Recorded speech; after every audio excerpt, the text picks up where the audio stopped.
Hello दोस्तों, आप सभी को गुलाब जामुन जैसी मीठी मीठी नमस्कार। और उसी के साथ आप लोगों का स्वागत है आईपीओ के लव ट्रायंगल शो में। एक और एसएमई कंपनी दानिश पावर लेके आ रहा है अपना ये आईपीओ। यहाँ पर हम आज इस रिव्यू वीडियो में इस कंपनी का पूरा कच्चा चिट्ठा खोलने वाले हैं, बेसिक्स लेके एडवांस तक। तो अभी से इस वीडियो को लाइक और चैनल को सब्सक्राइब कर दीजिएगा।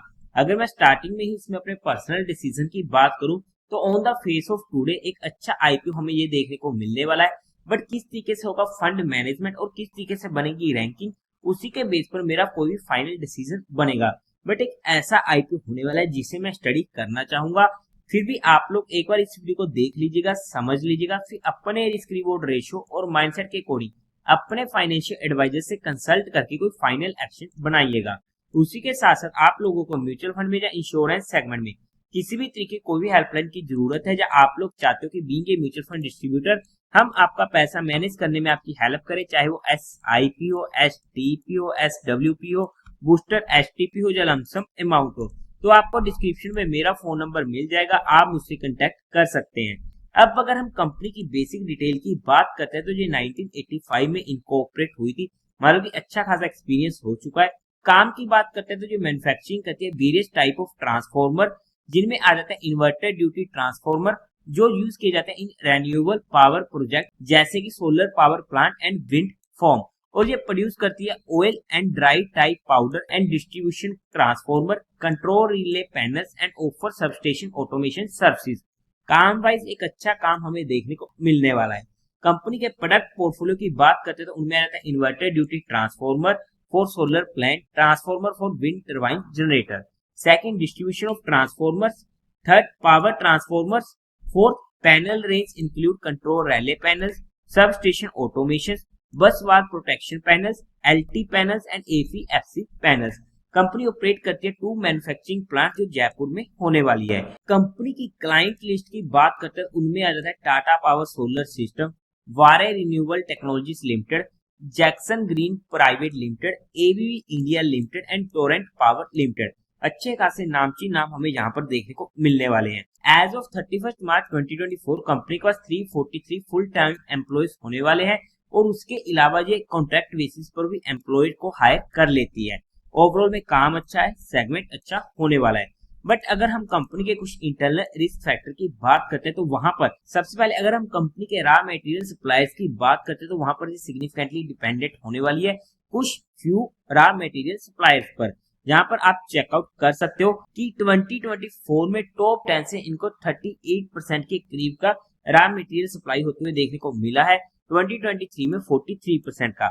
अगर ऐसे में कोई भी इनका मेजर सप्लायर इनसे नाराज होता है तो उसका कंपनी के ऊपर हमें इम्पैक्ट देखने को मिल सकता है। यहाँ पर कंपनी की जो मैन्युफैक्चरिंग फैसिलिटीज होने वाली है वहां पर जो उनको एक्चुअली पूरी तरह से यूटिलाइज नहीं कर पा रही है। आप चेकआउट कर सकते हो ट्रांसफॉर्मर्स की 4681 की इंस्टॉल्ड कैपेसिटी होने वाली है, बट एक्चुअली में प्रोडक्शन 3807 की हो रही है, मतलब कि 81% के करीब की। 2023 में 72% का था, बट 2021 में 71% का।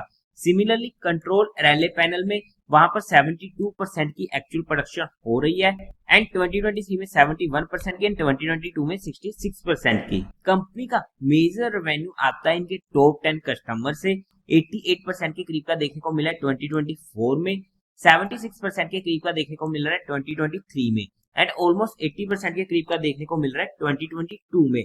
और ऐसे में कोई भी इनका मेजर कस्टमर लॉस होता है या इनसे नाराज होता है तो उसका फिर से हमें कंपनी के ऊपर इम्पैक्ट देखने को मिल सकता है। कंपनी अपने प्रोडक्ट्स को एक्सपोर्ट भी करती है, हालांकि वो इतना मेजर फिगर नहीं है, ऑलमोस्ट 5% के करीब का देखने को मिला था 2022 में एंड 2024 में ये फिगर 2.5% के करीब का था। बट ऐसे में किसी भी तरीके का फॉरेन एक्सचेंज में कुछ भी उल्ट फेर होता है, वहां पर चेंजेस होते हैं तो उसका कंपनी के ऊपर हमें इम्पैक्ट देखने को मिल सकता है। कंपनी की फैक्ट्रीज लीज बेसिस पर होने वाली है, कंपनी की खुद की नहीं होने वाली है। तो ये हमारे पास कुछ इंटरनल इंपोर्टेंट रिस्क फैक्टर हमने स्टडी करने की कोशिश की है, बाकी आप इनके DRHP में स्टडी आउट कर सकते हैं। अब अगर हम कंपनी के टेंटेटिव टाइम टेबल की बात करते हैं तो ये IPO ओपन होगा 22 अक्टूबर को, क्लोज होगा 24 अक्टूबर को, अलॉटमेंट होगी 25 अक्टूबर को, रिफंड मिलने जा आपके अकाउंट में क्रेडिट हो जाएंगे शेयर इफ फ्लोटेड 28 अक्टूबर को, टेंटेटिव लिस्टिंग डेट 29 अक्टूबर की, फेस वैल्यू 10 रुपीज, पर शेयर की। प्राइस बैंड 360 से 380 रुपीज पर शेयर का। फ्लोर साइज 300 शेयर का। टोटल इशू साइज है 197.9 करोड़ का। एक अच्छे साइज का ये आईपीओ हमें देखने को मिल रहा है। और the best part is that कि पूरा का पूरा ये फ्रेश इशू होने वाला है।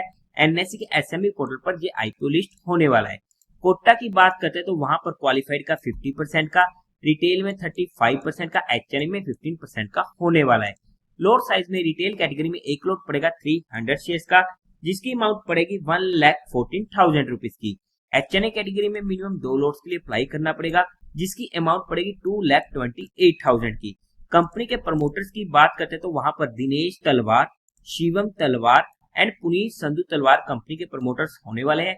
प्री इशू होल्डिंग थी ऑलमोस्ट 100% की, जो पोस्ट इशू रह जाएगी 73.55% की। अब अगर हम कंपनी के मेन मुद्दे की बात करते हैं यानी कंपनी के फाइनेंशियल की, तो सबसे पहले इन्होंने 2022 एंड 2023 का हमारे पास स्टैंड अलोन फाइनेंशियल्स कंपनी ने दे रखे हैं। तो वहां पर टोटल एसेट 2022 में थे 116 करोड़ के, 2023 में 108 करोड़ के। रेवेन्यू 149 करोड़ का 2022 में, 2023 में 189 करोड़ का। प्रॉफिट आफ्टर टैक्स 5 करोड़ का 2022 में एंड 2023 में 8.57 करोड़ का। अब अगर हम 2024 का चेकआउट करने की कोशिश करते हैं तो वहां पर हमारे पास रीस्टेटेड होने वाले हैं। टोटल एसेट पहुंच चुके थे 2024 तक 159 करोड़ के, एक डिसेंट ग्रोइंग रेट होने वाली है। रेवेन्यू 2024 में देखने को मिल चुका है 334 करोड़ का, काफी अच्छी ग्रोइंग रेट होने वाली है। प्रॉफिट आफ्टर टैक्स में काफी बड़ा इजाफा में देखने को मिला है 38 करोड़ के करीब का। नेटवर्थ 92 करोड़ की, रिजर्व एंड सरप्लस में 77 करोड़ का। टोटल बोरिंग्स कंपनी के 24 करोड़ के करीब की होने वाली है। बट जस्ट आईपीओ आने से पहले एकदम से हमें इनके revenue and profit after tax में काफी तेजी देखने को मिली है, जहां पर हमारे मन में शंकाएं आ जाती है क्या ये फिगर्स रियल में होने वाले या सिर्फ कागजों में होने वाले हैं। बट ओवरऑल में एक अच्छे फाइनेंशियल हमें यहाँ पर देखने को मिलने वाले हैं। अब अगर हम कंपनी के ऑब्जेक्टिव की बात करते हैं तो वहां पर इनको फंडिंग चाहिए कैपिटल एक्सपेंडिचर के लिए, ताकि ये एक्सपेंड कर सके अपनी मैन्युफैक्चरिंग फैसिलिटी को और इंस्टॉल कर सके additional plant and machinery. Second working capital requirement and third इनको रीपेमेंट करनी है अपनी कुछ बोरोइंग्स की and fourth general corporate purpose. Fundamentally check out करने की कोशिश करते हैं तो मार्केट कैपिटलाइजेशन है 74.8 करोड़ की, आरओई 12% का ओके है, आरओसी 12% का ओके है, डेट टू इक्विटी रेशियो 0.27 का कोई दिक्कत नहीं है, रिटर्न ऑन नेटवर्थ ऑलमोस्ट 11% का ओके है, प्रॉफिट आफ्टर टैक्स मार्जिन 14% का अच्छा है, ईपीएस प्री आईपीओ 26 की, पोस्ट आईपीओ 20 की अच्छी है, पीई प्री आईपीओ 14 की, पोस्ट आईपीओ 18 की। फंडामेंटली चेकआउट करते तो ओके फंडामेंटल हम यहाँ पर कंपनी के बोल सकते हैं। अगर हम इसके जीएमपी की बात करते हैं आज के टाइम पर 42% के करीब का देखने को मिल रहा है।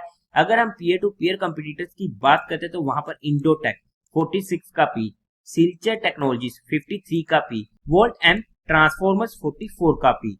अगर हम वैल्यूएशन वाइज बात करते हैं according to 2025 financial year data, तो उसके बेस पर ये आईपीओ ना ही सस्ता आ रहा है ना ही महंगा आ रहा है, फुली प्राइस्ड होने वाला है। बट हमने यहाँ पर कंपनी को सिर्फ education and learning perspective study करने की कोशिश की है। हमने किसी भी तरीके को भी इन्वेस्टमेंट टिप या एडवाइस नहीं दी है। फिर भी आप लोगों को कोई भी काम करना हो, कोई भी एक्शन लेना हो, तो एक बार अपने फाइनेंशियल एडवाइजर से कंसल्ट करके लीजिएगा। तो देवियों और सज्जनों, उम्मीद है आप लोगों को ये वीडियो अच्छी लगी होगी।